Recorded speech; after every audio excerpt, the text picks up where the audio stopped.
At $200, a Super Nintendo setup costs twice as much as the old system. For the money, the company promises better pictures, sound, and adventure.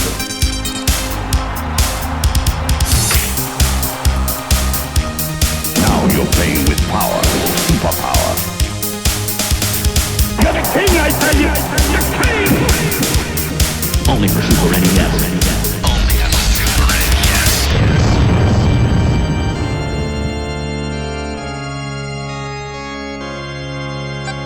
You're listening to the SNES podcast with your host, Soul Blazer.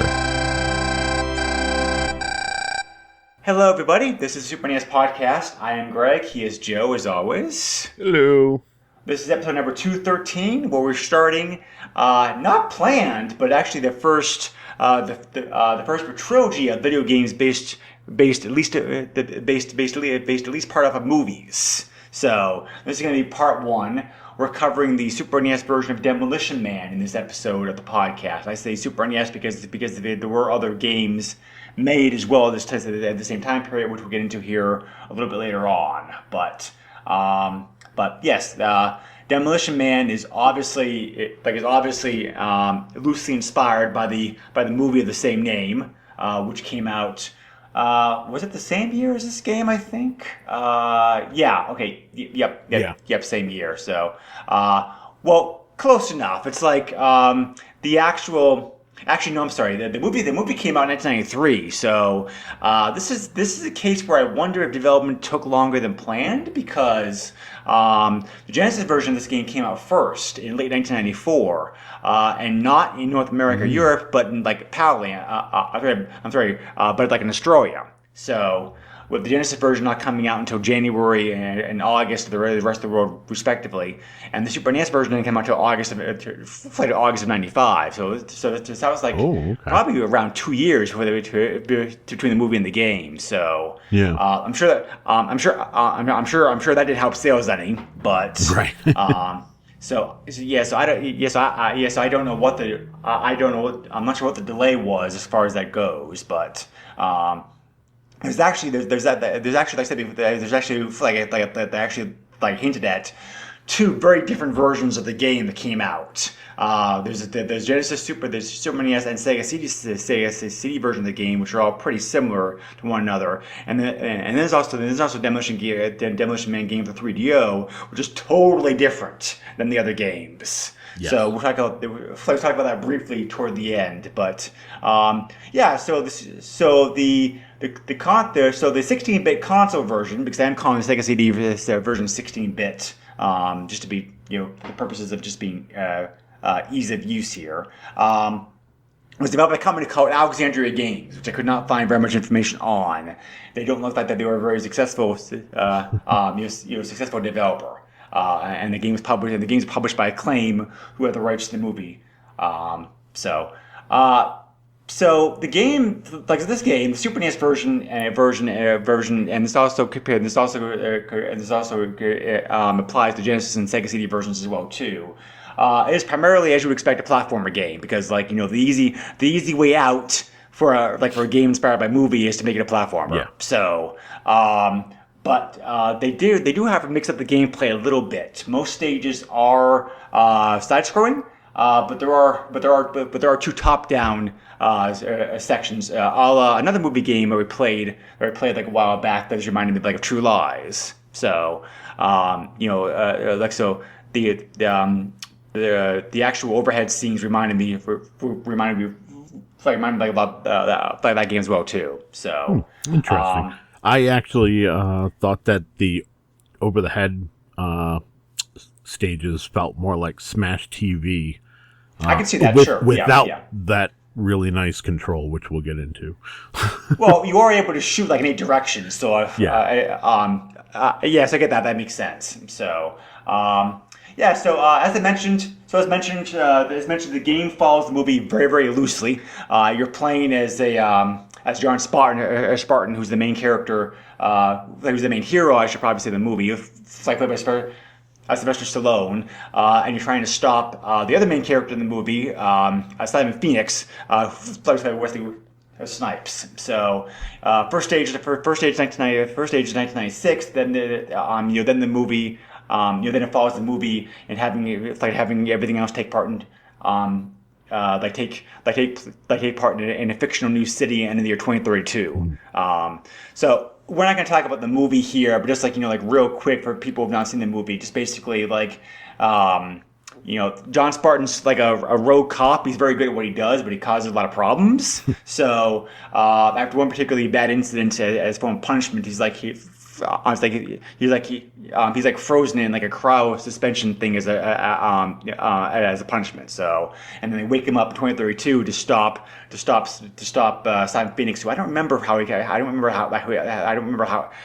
got in the future. Maybe the same way. It's been a long time. Yeah. So he was frozen as well.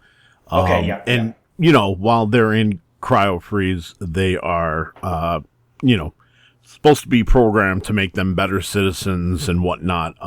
One of the running gags in the movie, I'll mention real quick, is that John Spartan learns how to knit, and he wants to do that all the time. So when he has free time, he ends up knitting a few things. Quite hilarious.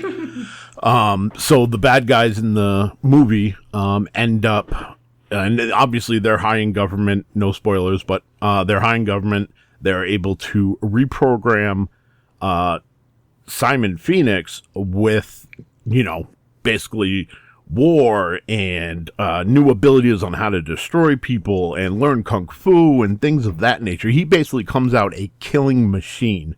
And that is why John Spartan is unthawed to basically go after him, because all the cops in the future basically don't touch each other, never mind have any violence. You get fined for swearing, and it's some of the most trivial swears.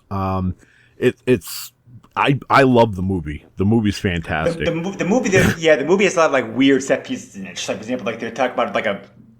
For example, they talk about like a great like a fast food war, and we talk about like Survivor, like the meals, the actual meals like very very tiny portioned, and and the romantic interest in the movie was played by a I just had her name in my head a moment ago. Sandra Bullock. Yes, thank you. How did I forget that? But and this was off the heels of her doing Speed, so like she was red hot at the time. Right. Yep. So and another like interesting feature of the movie is like safe sex is practiced practiced like with like virtual reality. It was like virtual reality device. Yeah. So the movie's weird. It does have like strange concepts to it. But I meant to watch it again for the podcast. Just real life's been crazy busy. I didn't get around to it, unfortunately. It's been a long time since I saw the movie, but I do remember liking the movie. So another reason I also really like the movie is because that one of my favorite musicians, Sting, did the soundtrack like the movie. So the theme song of the movie is great, I think. But anyway, this game is in many ways your typical cash grab platforming based, like a running gun game based upon a movie. So how is it? I'll go ahead and let you share your thoughts. Your thoughts on it first, Joe, because it's your first time playing the game, correct? Correct. So my experience with Demolition Man, obviously other than the movie, was, I want to say about 10 years ago. I got to experience... I played a little bit, too. I got to experience the 3DO version. Which is very different. We'll talk about that a little bit at the end. Yeah. So that's... Yeah. I mean, I just want to point on that real quick because, very different. So it's very different. It's almost like a first-person shooter, kind of, but it's more like light gun based, but it's not light gun because 3DO didn't have a light gun. And actually, it did. Did it? Oh, okay. Yes. Well, surprise. Then also it has a lot of cinematics, which were filmed just for that game, which is pretty cool. Yes. So it kind of fleshes out. Almost, I won't go so far to say it's like a sequel, but it's a good compendium to the movie. But here we are with the Super Nintendo game. So initially, I thought the graphics looked pretty good. The backdrop of the stages are well detailed. I feel John Spartan is drawn well as far as the sprites go. But yeah, there's not a lot of detail to the sprites, but the sprites are like big and colorful. yeah, So and that's the thing. So like, I thought like the levels look great, and like I said, the backdrops and even some of the characters look fantastic.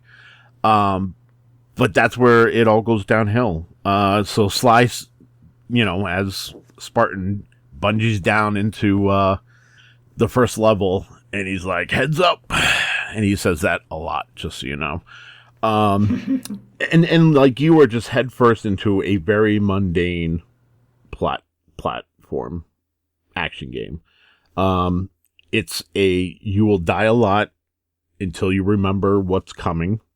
On top of that, I feel John Spartan and his foes are animated poorly with terrible collision. What I mean by like animated poorly, so it looks and feels like it was rotoscoped, kind of like like what they did with Mortal Kombat and the digitized graphics and stuff like that, a la Prince of Persia or Out of This World. But the actions just feel, I don't know, slow. There's a deliberate cadence, which just ends up being problematic, at least the cheap deaths. Man, grenades should be a lot of fun in this game. But coupled with the inability to duck, you can't vary the distance, which makes hitting enemies super difficult. The side-scrolling did remind me of, a game kind of like Contra.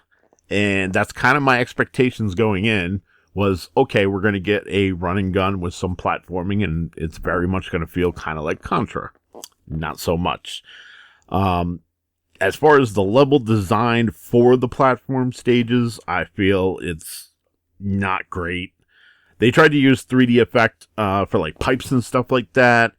But I mean, in the end, like your jump is so bad. Like it just feels random. And I don't know if you had the same experience, but I felt like it was random whether I was able to leap across big holes or not. More than often, I fell to my death more than I'd like to admit.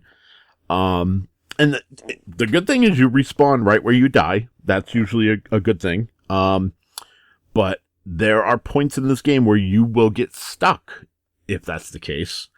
And sometimes you will need to reset, which is very annoying. John Spartan also has a variety of weapons.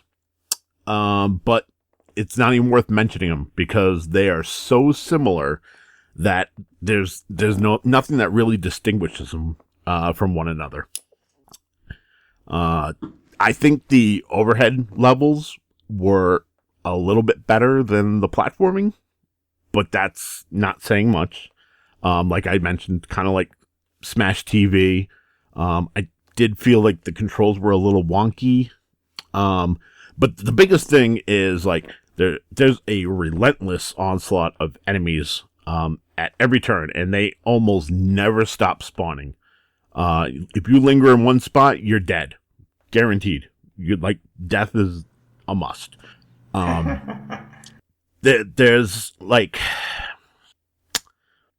I don't know. There are times where enemies just spawn right on you. It's really bad game design. And like, throughout the game, Wesley Snipes' character, Simon Phoenix, appears. He shoots at you a bit, laughs, and then disappears. That is one thing I didn't really like about the game, because compared to the movie, the Yes. movie, like, we face one another, like the very final scene, he taunts you all through this game as you're going, like, chasing him. Yes. So that was, yes, that's something that I really liked. Yeah, that was a nice little touch. And I'm assuming as you progress through the game, Phoenix will keep doing that, and eventually, obviously, you'll fight him at the end. But for me, this game was hard and buggy, and I never got past the 4th level. And I tried. Yeah, so I agree with a lot of what you said, but I didn't quite have the same type of time playing this as you did. Okay. The controls are sloppy, not very tight. I definitely will agree with you on that. I never had any problems with getting stuck though. So I'm not really quite sure. It only happened a few times, and it was like there was a couple like leaps of faith that I had to do in the game, and it's like I would fall. Like I said, sometimes you'd make those leap of faith and you'd be fine, but there were times where like you would just continually die, and it was just a loop. Like you just could not make it over that jump, and it got to the point where I just had to hit the reset button. And yeah, we could also be using different emulators, so I really don't know what to say about that because that is kind of weird. Because, but yeah. So I think the fact that the fact I couldn't find very much about this developer, I think it's pretty telling because these programmers did not have a lot of experience in making this game. Yeah. Obviously, I don't think because there are a lot of problems with it. I think Joe mentioned all the major ones. The stages were loosely based upon scenes from the movie, but the graphics were definitely a mixed bag. Like Joe said, I don't think the graphics were really that great. They do have some nice quality to them, but it's like at least your character like has a hit bar, because if it's like a one-hit game, forget it. Yeah, it's so true. So the Magnum and the pistol are definitely pretty much copy versions of each other. The shotgun at least you got a wide spread with that, but it really was noticeable in the side scrolling part of it. You really only could tell. You really only take advantage of that with the shotgun if you were like in one of the two overhead stages of the game. Yeah. So yeah, absolutely. But I also agree with you about the hand grenades. So, having said that, I think this is a pretty average to bad platformer. But there are a few things. About that I liked. For example, I did mention the John Spartan teasing you the whole way through the game. Simon. The final boss fight. The final boss fight with him at the end of the game is cool as well, also because you actually had to freeze him and then try to shatter him while he's frozen. So, just like in the movie, very cool. Yes. Okay. So yeah. There are some other bosses in the game too, and so I thought for the most part the boss fights were well done. The music is pretty forgettable. They couldn't get the rights to use the music from the movie for reasons we'll talk about here in a moment. But that's also very typical. Most games based upon movies, because the movie rights are separate usually with these things. So yeah, the music in this game is pretty forgettable. The sound effects though I think were a bright point. The sound effects of the game are very good. Yeah, so I thought the sound effects were pretty good, and they're loud, which is nice, because the sound effects will drown out the music. The music isn't bad though; it's like a techno rock vibe, and it fits. But you can't hear it because the sound effects are louder, like you just mentioned. Yeah, so, and it fits the post-apocalyptic kind of world that you're in. Right. So I don't hate the music, but much like the rest of the game, it's just mediocre. Yeah. So, and the game at least has the benefit of being fairly short. You know what you're doing. Most playthroughs of the game you average around 40 minutes. So yeah, that makes sense.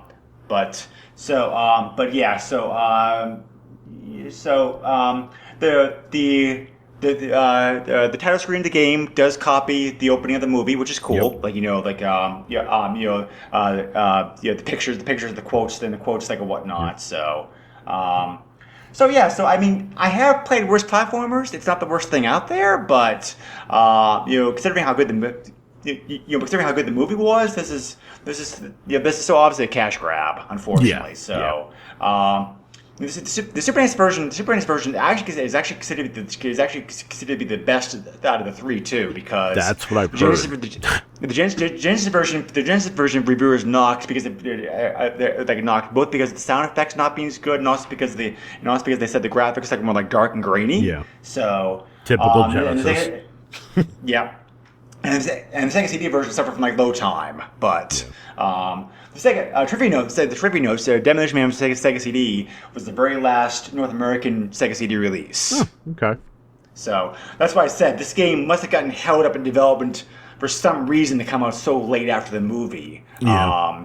And so this being the last Sega CD game also shows just how just how long the game had been in development. Now, So, I know that we're going to get into, obviously, price for the cart and whatnot, but I'm just curious, Yeah. did you happen to look up how much the Sega CD version goes for? I can find out. Because being the last release for the Sega CD, I'd imagine I'm sure it commands a pretty good price. Yeah, yeah. That's what I was thinking. Like, even like if it's a bad game, just because it's the last one and people want to complete their collections. Yes. So. And while you look why that don't up, I will give Yeah. my final thoughts on the game. Sure. So, it's pretty clear. I mean, Demolition Man has clear flaws. Yet I still found it to be okay. It's going to kill some time. There, like Greg said, there's definitely other games out there that are worse than this. And we'll be playing one of them pretty soon, I think. We might be playing 2 pretty soon. So, I mean, it's a good action game, but you'll have to accept some jank with it. And if you can accept the jank and appreciate its good points, then I definitely say, give it a go. You might end up liking it, but I lump this in with, like, Terminator and, like, Terminator 2, like the side-scrolling ones. You know what I mean? Like, the NES games? Oh, yeah, those are horrible. Yeah, like, it's just, I don't know, it just doesn't feel like, even though it came out 2 years after, I really feel like this was rushed. Yeah, like I said, something. Something must have happened. Yeah. In development to delay this for so long because but I already definitely agree with most of what you just said. I didn't, like I said, I didn't have the same issues that you did with getting stuck or whatnot. Yeah. I probably, I probably like this game a little bit better than you did, but still, I do agree that being an average to below average title. Yeah. So, Demolition Man for Sega CD is not that bad, all things considering. Okay. I don't think it's not.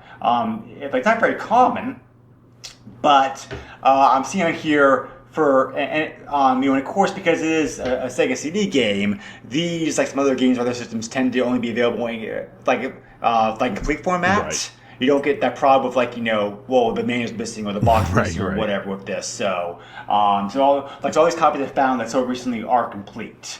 The sale prices range anywhere from like $70 to $125, depending upon condition. So, I mean, that's not bad for a final release for the system, that's for sure. No, it's not bad. It's not horrible. There are definitely last release games, command like much more money. Yeah. So, but for example, Magic Knight Rares for the Saturn. Oh boy. Yeah, and that's such a good game too, but. It is a good game too. It's working designs. Yeah, So, yeah. but I'm glad that I was able to acquire an ISO and burn it to a CD.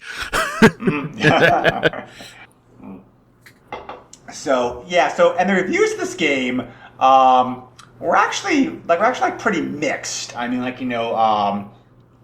were some people who hated the game. Gave Next Generation, for example, gave 3 out of 5 stars, for example. But then Entertainment Weekly also gave the game an A. So yeah. I guess it really just depends upon who is playing it and what their tolerances for things like this for this. So it's kind of surprising, just very mixed. Mixed reviews of the game. Yeah. I will say two things about the game I also like that we haven't mentioned yet that the reviewers who did like the game also commented on. You mentioned this one already, Joe. You mentioned how ultimately you mentioned how the game did a good job conveying the post-apocalyptic setting. Right. Try saying that as fast. That the movie also had on it. I also thought the game was pretty fast-paced and explosive. It's because the weapons may be similar, but they have impact. There's lots of explosions. So it's bodies flying everywhere, explosions going off. If you're not stuck anywhere, it's pretty fast-paced game. If you're running along as a platformer should be. Yeah. Those are all things the game has in its favor, I think. Yeah, I agree. So, so the 3D version of this game is very different, as we already mentioned before. Totally different, almost every way, because it was developed by a different company. Virgin Interactive developed this, and Like Joe mentioned, some of these things already. The game is a mix of gameplay styles. There's 16 stages altogether in that game, but nine are like gun shooter stages. 4 is one-on-one fighting. 2 are first-person shooters, and one's a mission-based racing game. So a whole bunch of different scenes in it. They got the rights to the music, so the soundtracks ripped directly here. As Joe mentioned, they actually recorded brand new FMV scenes for this game, with Sylvester Stallone, Wesley Snipes, and Jesse Ventura all doing scenes for it. So the full motion video is of course very heavily used. And it was developed in tandem with the movie as well, so the scenes in that game follow the movie a bit more closely than the 16-bit counterparts do. But however, this also was delayed. The game came out in Japan first in December '94, and didn't come out in North America until 1995. So again, this version of the game spent a long time in development, but. They had also planned to port the game to Jaguar CD and the PlayStation, but neither of those versions actually happened. So I would have liked to have had a version of it for the PlayStation. That would have been pretty cool. Oh yeah, probably the PlayStation probably would have done a pretty good job at it. Yeah. So, and like I said, I mean, what I played for the 3DO was pretty good. I've not played the 3DO version myself. I did have the 3DO back in the day for a while, which is why I know that the game, the system did have a light gun, right. but yeah, I never played this game. I did watch some video of it on YouTube, however, and it's pretty impressive. Like you said before, it does kind of feel more like a sequel to the movie than actually from the movie itself in many ways, because of the new scenes they recorded for the movie. They recorded for it and whatnot, and it's like, man, FV technology has come so far since then, because even though the 3DO probably played FMV the best at all the systems, I thought, it still looks grainy as heck compared to what we're used to today. But it's just it's very strange how far things have come in that time period. Yeah. So, curiously enough, also the 3DO version only used its internal memory to save the high score list. If you actually want to save your progress, you had to use the password system, which is weird. Yeah. So. The 3DO version also has three. Has three difficulty modes, and let me mention this. Also because we have to mention 3DO Light Gun. The 3DO Light Gun was not available when this game was in development, so therefore the game will not even acknowledge the light gun. Oh wow! You have to use a controller. Okay. So there's that. The one-on-one fighting levels are kind of ripped directly from Mortal Kombat, which appropriates since we just recently covered Mortal Kombat. So it's just basically like John Spartan versus Simon Phoenix one-on-one. Yeah, that makes sense. So the 3DO version actually looks like the better version of the game for sure, because of the because the FMV scenes and the game blends 4 different gameplay styles in it and whatnot. Yeah. So I'm sure. Let me look this priced up though, since I'm still on. Yeah, I'm sure that's quite expensive. But yes, now you know why I went into this game with high expectations, because the bar was set pretty high with that 3DO game. Yes. Actually, 3DO version is not that bad. But you just want disc itself. There are some discs. There are some discs of the game. The game is so recently for $25 to $30. Oh, that's not bad. So complete in box, you're probably looking at like 80, maybe 100. Not quite as bad. CIV prices ranging from like $50 up to like $100. Oh, okay. Yeah. So that's not bad. It's getting the 3DO and actually getting one that works. The reason the price is lower is because the 3DO doesn't have the cult following that the Sega CD does. Right. So, but the 3DO does have pretty good emulation by this point too as well. Anyway, so it's you can play the 3DO games as long as you get the rips available to you. Yeah, that's very true. But anyway, and so the 3DO version of the game did review very, very well. As a matter of fact, a diehard game fan, a Game Fan magazine gave the game it's a movie translation game of the year award. Oh, okay. So the 3DO version of the game, most reviewers rank the 3DO version of the game very highly. Next Generation hated it for some reason, 2 out of 5 stars. So, but again, there's always gonna be that difference of opinion when it comes to like a game like this. So, I did notice earlier this week, the article I think was like from a month ago, but I was looking up reviews for the Super Nintendo Demolition Man just to see kind of what other people's thoughts were, and apparently Sylvester Stallone and Sandra Bullock have signed on for a Demolition Man 2. So a sequel is coming in the next few years. Yeah, they've been teasing the sequel for a very, very long time. Yeah. As far back as like right after the movie came out. Yeah. The last report I found out was back in 2020 when Stallone did say he was involved in the project, but it was in development. Yeah. So I've not heard anything about that since. So I really don't know what's going on at this point. But hopefully it'll come out because sequel could be fun. But I mean, like Stallone is in the 70s, 70s like by now. But they could go, they could go through some different ideas of the movie. The sequel for sure. Yeah. So. I mean, I'd be there. Is he that old? Yeah, 76. Special Stone 76 by now. What's this actually 60? And Sandra Bullock is a 58. It's like one too old, Joe. Yeah. So the article I saw was actually posted on June 15th of this year. So yeah, and like I said, it specifically from Stallone's mouth says it's going to happen. And obviously he's attached, and so is Sandra. So, I mean, that's a good core of, the movie and what you're going to do with it right there. I mean, if they can get Wesley Snipes, that'd be even better. I mean, obviously Simon's dead, technically. But, it's the future. Lord only knows. Like, maybe now he's a T-1000. I don't know. Comes back to life, and he's all liquid. Yeah. All right. Yeah. Well, yeah. Wesley Snipes is still doing some acting these days. He's also, like many other people, he has moved over to some like director/producer roles as well too. But he is still doing like limited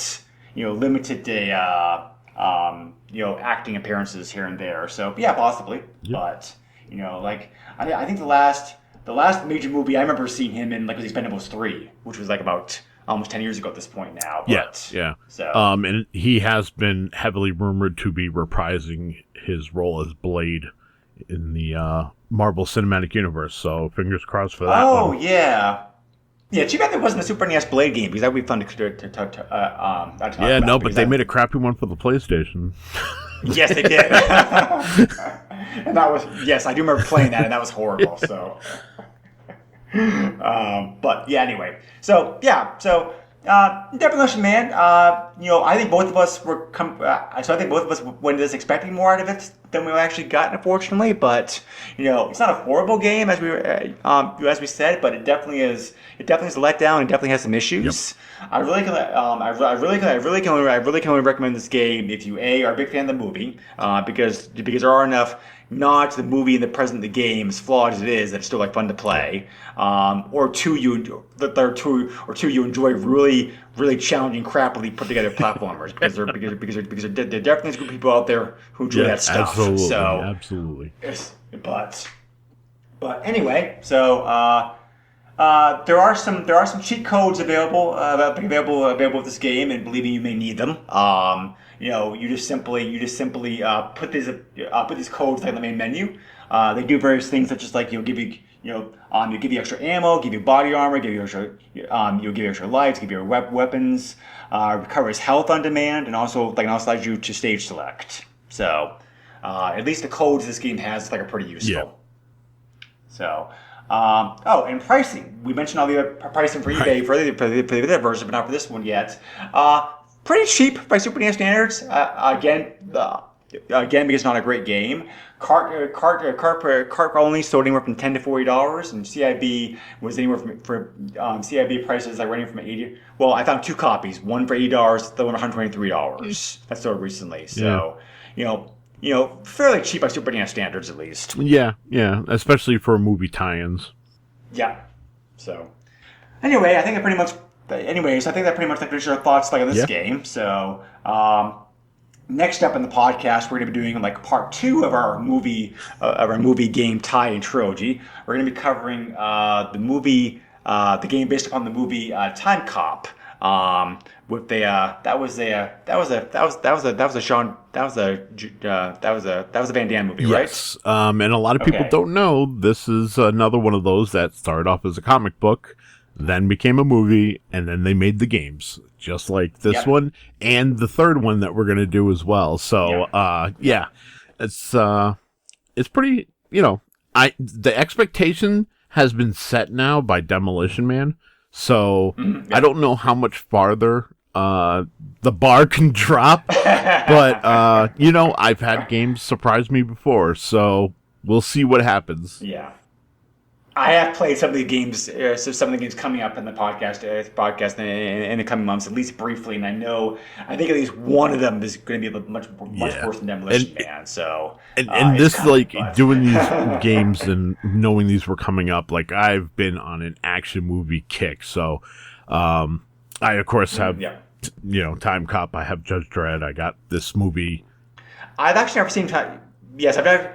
Not only did I not know Time Cop is based upon some comics, I also have never seen the movie, so I'll try to find time to watch it. Definitely try to watch it. I was never like a Van Damme fan because he just didn't seem compared to Stallone and Schwarzenegger, he just seemed like C-rate compared to them. So he does some obviously action stuff that he's known for in Time Cop, but Time Cop is really more of a drama than it in a crime thriller more than it is the action pack that you would expect. Yeah, but he can't act. But it works for him. Okay. It really does work for him. This is probably like one of my favorite Van Damme movies. Okay. So, all right. Well. I'll see. I'll probably like the movie a lot more than I will the game, but I'll see if I can find a service that streams it. So, we'll see what happens. Yep. So. Yeah, I'll have to see if there's a streaming service out there that has the movie. So, hey, worst case scenario, I can give you access to my Plex server. But, alrighty, well, as always, we always appreciate you listening to the podcast. If you have any questions, comments, feedbacks, etc., feel free to leave them on our Facebook page, or you can also email directly at the SNESpodcast@yahoo.com. Joe, where can they reach you at? You can find me at JOESUX30 on Twitter. I also have a very public Facebook, so keep that in mind that it's not family friendly. Mm-hmm. And then I also do the Radical Retro Roundup, which George and I just recorded an episode playing Knight Rider Special, which was a Japanese-only Knight Rider game that kind of plays like Chase HQ, but not as good. Interesting, yeah. Yeah. But it sounds like the premise about the Knight Rider NES game, except the NES game was actually a more Rad Racer-esque instead of This came out 6 years after the NES game. Interesting, yeah. Different developer. It's not good. Anyways. Yeah, very interesting. But all right. Appreciate everybody for listening to the podcast as always. Thanks for giving me a few minutes of your day. Hope everybody out there stays safe, be well. Catch you again next time. Later, all. Bye. Nintendo controls 80% of the video market. But no matter how you play the game, or which game you play, things definitely have come a long way since Pac-Man. Now you're playing with power. Deep power.